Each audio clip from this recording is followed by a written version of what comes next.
الاحتفال المقنع ولا موضة جديدة في الكرة التونسية بعد بونتو غيث الزعلوني في الدقيقة 105 في الديربي متاع الفوت. شفنا القناع، الغناية اللي ولات تراند، احتفالات جمهور الافريقي اللي قلبت التيك توك واستادات.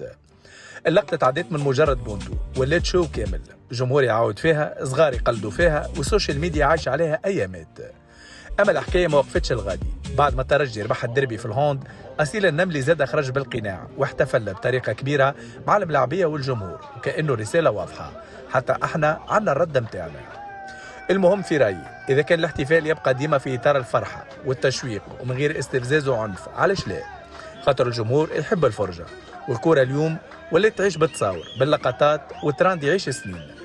اما وقت الاحتفال يولي اشعار الجمهور ضد جمهور، وقتها يفقد المعنى متاعو. في الاخر الاحتفال المقنع اعطى نكهه جديده للدربيات التونسيه، اما ديما يبقى الاجمل كيف تكون المنافسه في التيران والفرحه من غير تجاوزات، على خاطر الكره تجمع وما تفرقش. وانتي شنو رايك؟